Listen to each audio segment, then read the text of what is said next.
विवाद के बीच केंद्र और एनटीए का कहना है कि अब जो उन्होंने 1500 बच्चों को ग्रेस मार्क्स दिए थे उसे वो रद्द कर देंगे और एक रीटेस्ट उन बच्चों के लिए अरेंज किया जाएगा जो कि 23 जून को होने वाला है।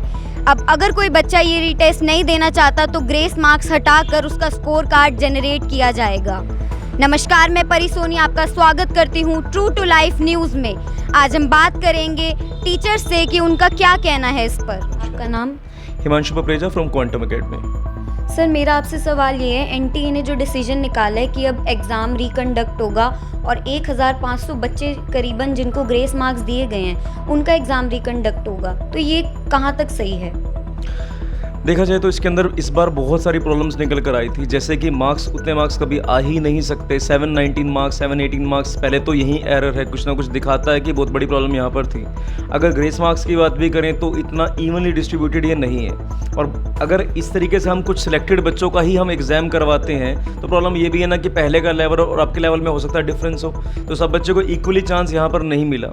तो अगर एनटीए ऐसा करवा रही है तो ज़्यादा बेटर यही रहेगा कि उन सभी बच्चों को मौका मिलना चाहिए वापस से एक बार रीटेस्ट देने का, ताकि सबको इक्वल अपॉर्चुनिटी मिले। और इस बार एनटीए को कि खासकर जैसे इलेक्शन का ध्यान रखते हैं कि एक एक वोट का वो ध्यान रखते हैं, एक एक बूथ का ध्यान रखते हैं, इस तरीके से एनटीए ध्यान क्यों नहीं रख सकती? जब ये चीज़ें पूरे के पूरे इंडिया के लेवल पर हो सकती है, 100-125 करोड़ लोगों के लिए हो सकती है, तो नीट के बच्चे तो फिर भी बहुत कम है।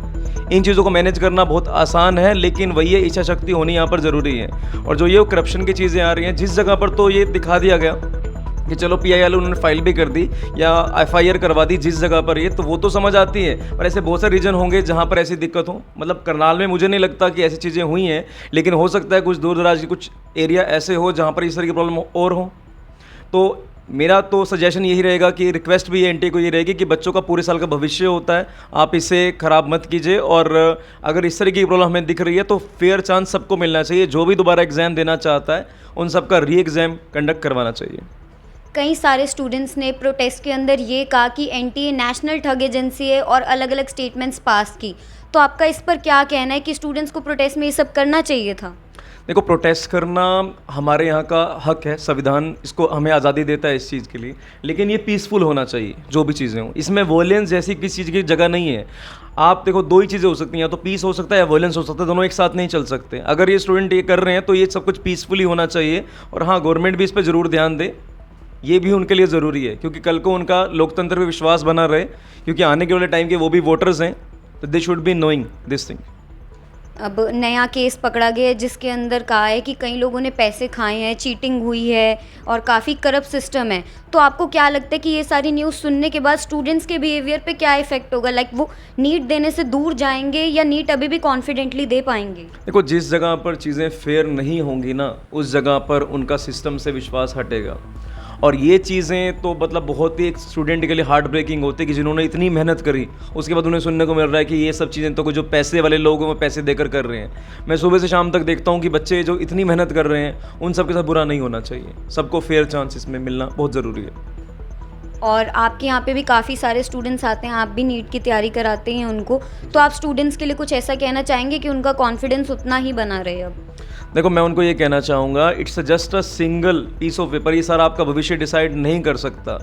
बट मुझे पेन भी है इस चीज़ के लिए, क्योंकि कुछ बच्चे 3-3 साल से भी इसके लिए तैयारी कर रखे, सब ड्रॉप करके भी, तो उनके साथ बहुत बुरा नहीं हो। जैसे कि अभी हमने वो केस देखा ना कि बच्चे की शीट फटी हुई है और वो 3 साल से तैयारी करती, जिसके मार्क्स नियर अबाउट बन रहे 700 प्लस उसके मार्क्स बन रहे हैं बच्चे के, और उसकी शीट फटी हुई है। तो ऐसा होना बहुत गलत है।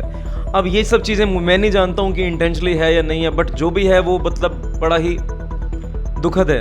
अगर दिख रहा है कि वहाँ पर ये चीज़ें, तो एनटी को मार्क्स दे देने चाहिए थे। शीट फाड़ने में बच्चे का कोई रोल नहीं है वहाँ पर, और जिस सेंटर से शीट कलेक्ट हुई है वो रिस्पॉन्सिबिलिटी उनकी भी बनती है कहीं ना कहीं, ना कि हैंडलिंग और या फिर एनटी के खुद के हैंडलिंग पर्सन जो हैं, क्योंकि कहीं ना कहीं हम टीचर्स हों, चाहे कलेक्ट करने वाले हों, चाहे उसको मशीन में डालने वाले हों, ये सब रिस्पॉन्सिबिलिटी उनकी बनती है। ये बच्चे की रिस्पॉन्सिबिलिटी नहीं है कि उसके भविष्य से खिलवाड़ किया जा सके। एनटीए ने एक फाइनल डिसीजन निकाला है जिसके अंदर वो रीटेस्ट सिर्फ 1500 स्टूडेंट्स के करीबन जो हैं जिन्होंने ये ग्रेस मार्क्स लिए थे सिर्फ उनको देंगे, बट कई सारे ऐसे छोटे छोटे शहर के बच्चे हैं जिनके साथ हुआ है कि उनको गलत क्वेश्चन पेपर मिला है। तो आप क्या कहना चाहते हैं कि उनको भी रीटेस्ट का चांस मिलना चाहिए? देखो, मैं उनकी तो सिर्फ उनकी बात भी नहीं कर रहा हूँ, मैं ये कह रहा हूँ कि अगर यहाँ पर मार्क्स के अंदर वेरिएशन आ रही है तो सबको ही फेयर चांस एक बार मिलना चाहिए, चाहे वो किसी भी सिटी से बिलोंग करता हो। जब अब एक बार हम चीज़ों कंडक्ट करवा रहे हैं तो और तसल्ली से तरीके से कराया जाए।